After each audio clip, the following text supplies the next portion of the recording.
get you all better. Yes, we do. We got to get you all better.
These pretty purple rattlesnake beans. These are almost ready to pick here.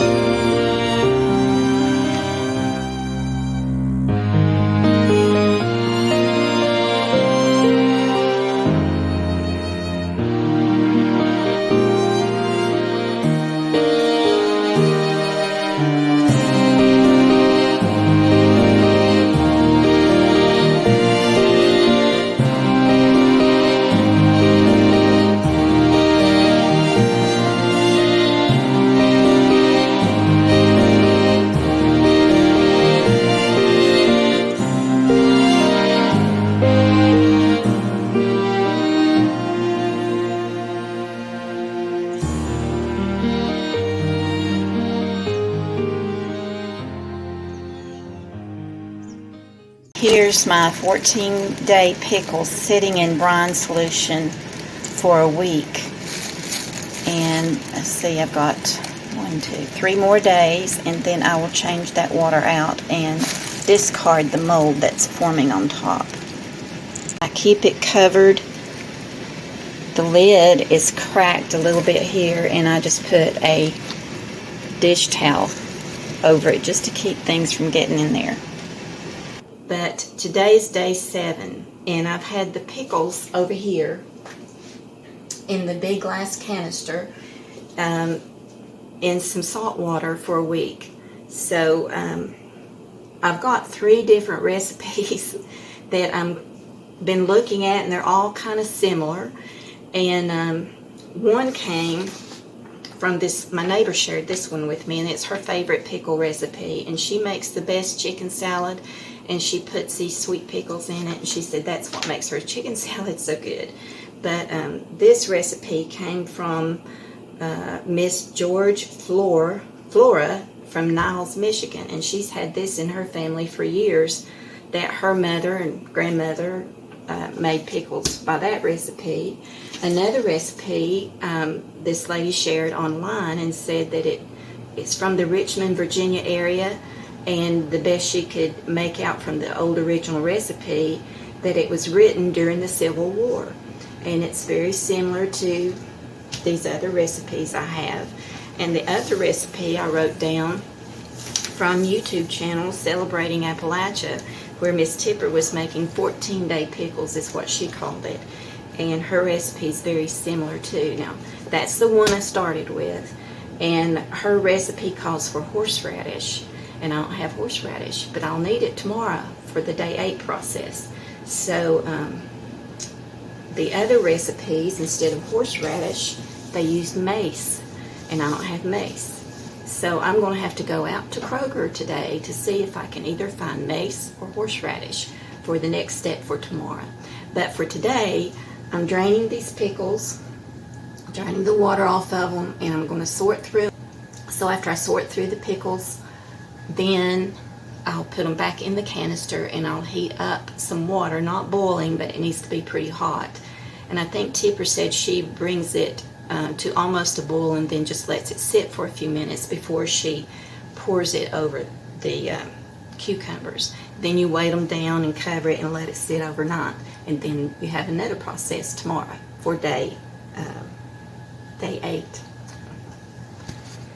So here I've had my cucumbers in this canister jar covered with the lid cracked a little bit.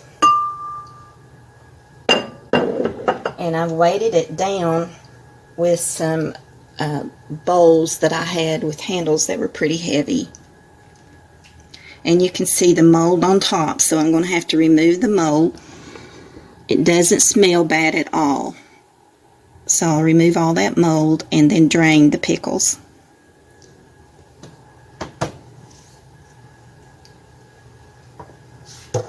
See if I can get some of this out before I start taking the weights off.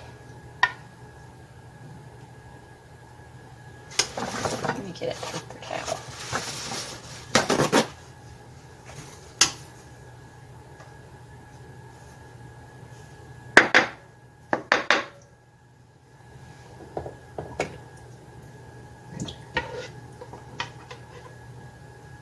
It comes off pretty easy.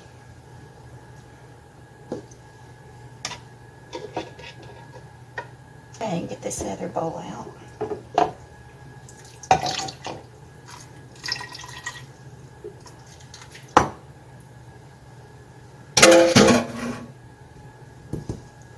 And now we're going to drain them. I don't have a large colander, but I got this small one, so I'm just going to set it in the sink and pour the water through there, and the pickles will catch in that colander.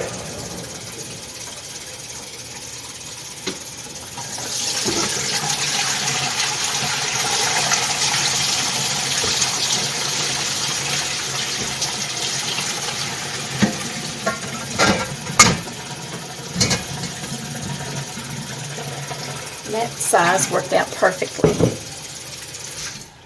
Okay, I'm just about finished sorting the pickles, and so far none have been soft, and I just have about 4 left.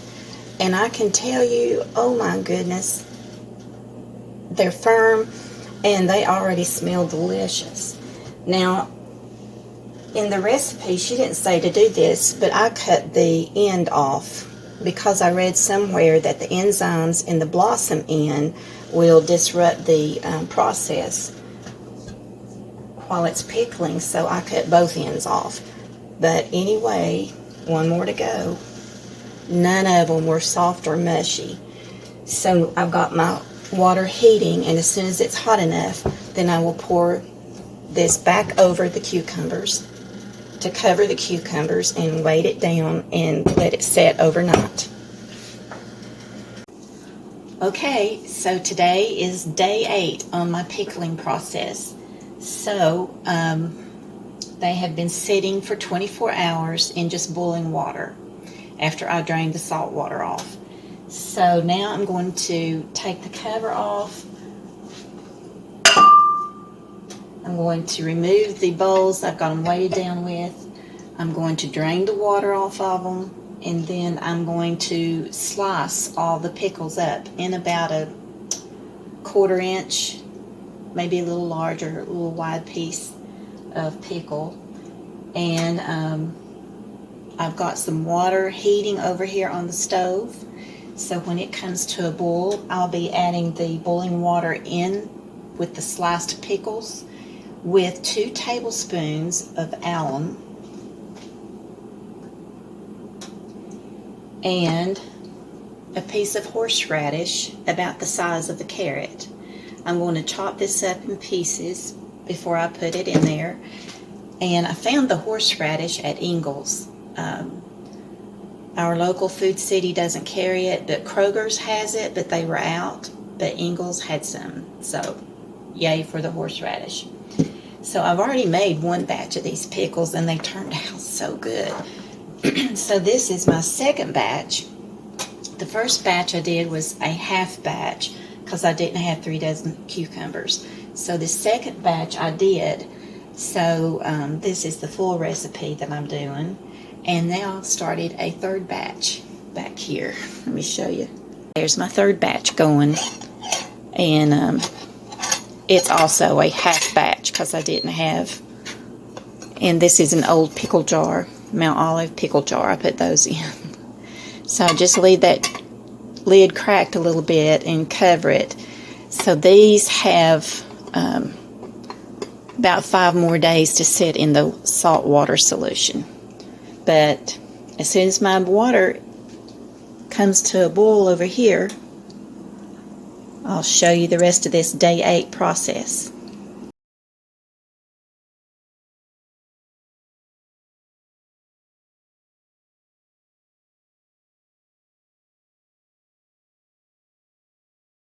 So I have all the pickles sliced and returned back to the crock. So I'm going to go ahead and just drop the horseradish in here with them. And my water is hot now. So what I'm going to do is get some in this old Pampered Chef bowl. And I'm going to add to this hot water 2 tablespoons of the alum. And then pour it over the pickles.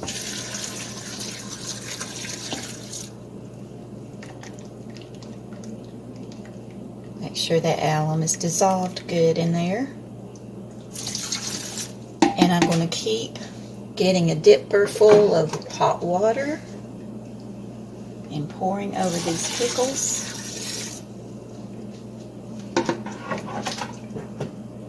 Until they are all covered.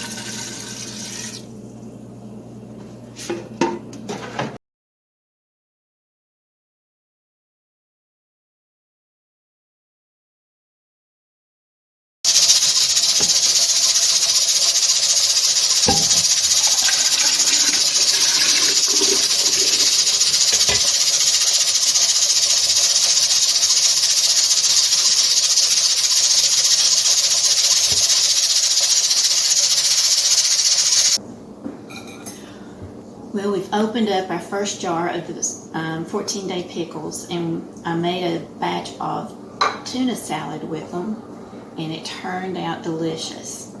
But I just wanted to show you how crispy these are. I don't know if you can hear the crunch or not, but look what a pretty pickle that is.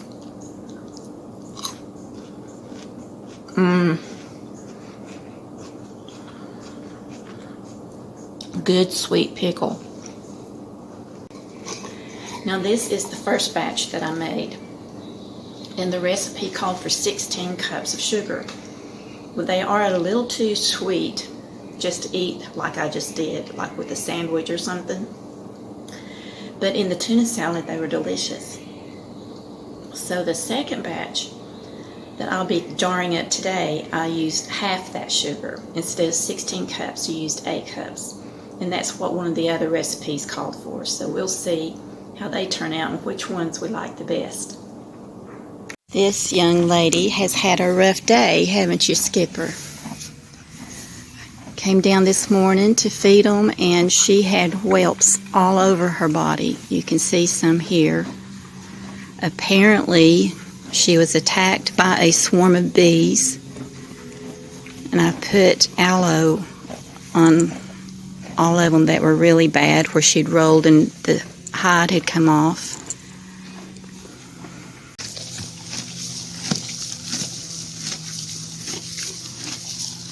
So I gave her, in addition to the bute, I had some antihistamine powder that I put in her feed.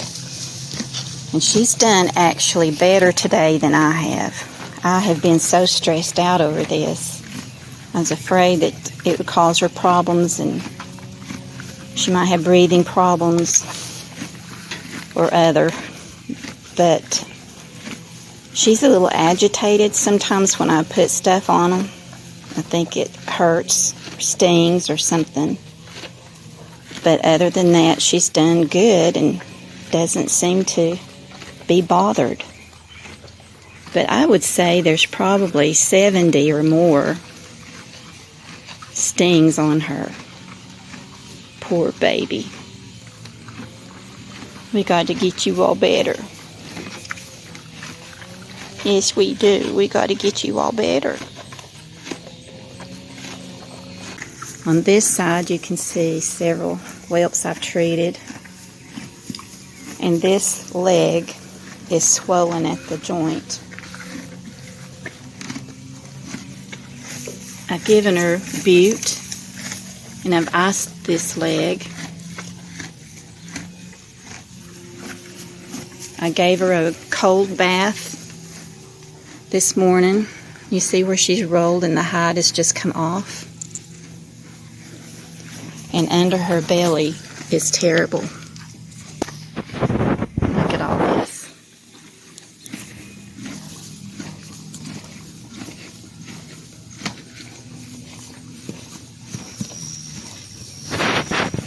I walked the fields today to see if I could find any bees' nests in ground or in trees, on fence lines, and I couldn't. The only thing I saw was several bumblebees flying around that cherry tree where Joe is trying to clear out right now. And I believe she must have been in that upper field when she was stung.